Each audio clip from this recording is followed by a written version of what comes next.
সোমবার জলপাইগুড়ি শহরের ব্যস্ততম ডিবিসি রোডে এক হৃদয়স্পর্শী দৃশ্য চোখে পড়ল পথ চলতি মানুষের। ভিড়ের মাঝে হাত ধরে এগিয়ে চলছে তিন বন্ধু।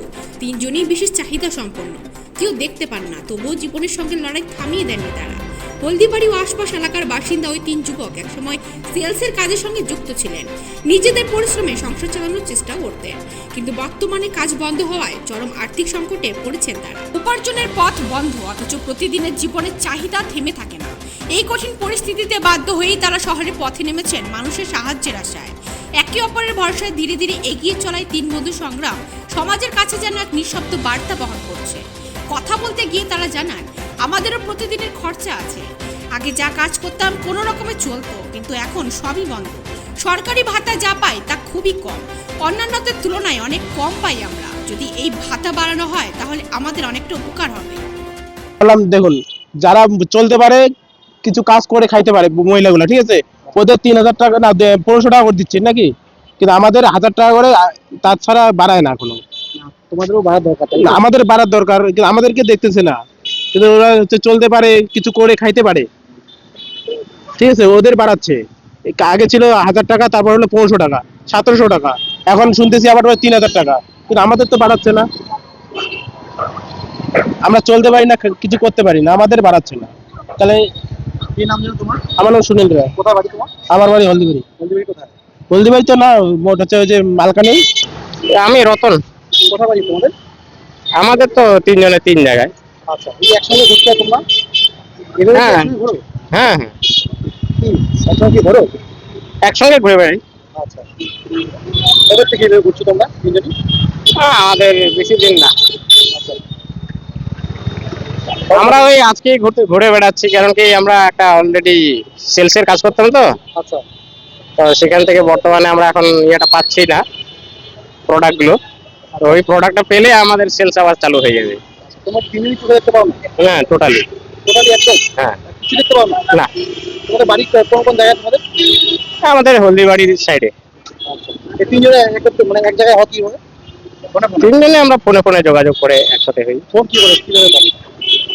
ফোন আমাদের এই যে টাচ এগুলো ফোন আছে না, কিপ্যাড ফোনগুলো, আচ্ছা আচ্ছা, কিপ্যাড ফোনগুলো দিই। তুমি কি কথা বলো? কখন হ্যাঁ। থেকে শুরু করে এই যাত্রা তোমাদের? আমাদের এগুলো ঠিক নেই। আচ্ছা,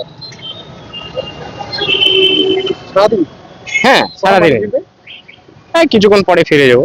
আচ্ছা, এগুলো কি রোজ দিন এভাবে করো নাকি? না না, আমরা তো ওই যে ধূপকাঠি সেল করি তো, আচ্ছা আচ্ছা তো বর্তমানে এখন আমাদের ধূপকাঠিটা নাই, আচ্ছা এমনি ঘুরে বেড়াচ্ছি। আচ্ছা, তাহলে মানুষ সাহায্য করছে? হ্যাঁ, কিছু কিছু তো হয়। মানে যেদিন তোমাদের কাজ থাকবে সেদিন এইভাবেই সাহায্য করবে মানুষের, না তাই তো?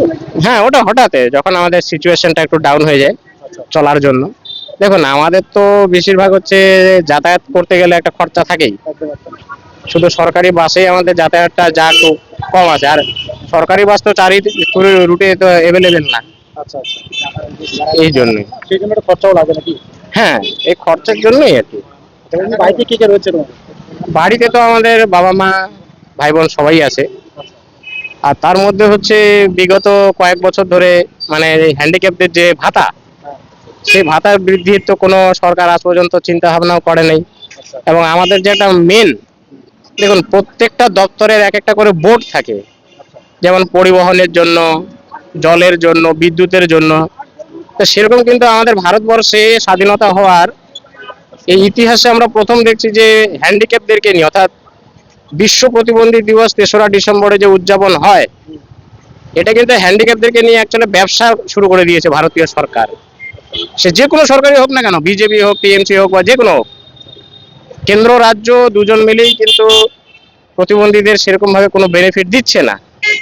নাম্বার ওয়ান, এখনো পর্যন্ত আমাদের কোনো একটা স্পেশাল ভাবে মন্ত্রী বা কোনো বোর্ড গঠন করেনি। এটা আমাদের সারা ভারতবর্ষের প্রতিবন্ধীদের একটা আবদার, যেন আমাদের জন্য একটা বোর্ড গঠন করে অবিলম্বে, এবং আমাদের যে কর্মক্ষেত্র সেগুলো যেন ব্যবস্থা করে। তুমি পড়াশোনা কতটা করছো তুমি? পড়াশোনা আমাদের বেশি নেই দাদা, যেহেতু আমাদের স্পেশাল স্কুল 8 পাস পর্যন্তই থাকে। তো সেই ক্ষেত্রে এখন বলতে গেলে আমাদের তো পড়াশোনা করতে গেলে সবার তো আর্থিক সমস্যা থাকেই না, কারণ বিভিন্ন জন গ্রাম থেকে বা গরিব পরিবার থেকে উঠে আসে। কেমন হয় তোমাদের এই সারাদিন যে তিন বন্ধু একসঙ্গে ঘুরছো তাতে কেমন এইগুলো আমাদের এমনি চলাফেরা টুকু হয় আর কি, 50-100 বেশি না। তাদের খাওয়া খরচা থেকে সকালবেলা খেয়ে আসি, ওটা দিয়ে সারাদিন চলে যায়।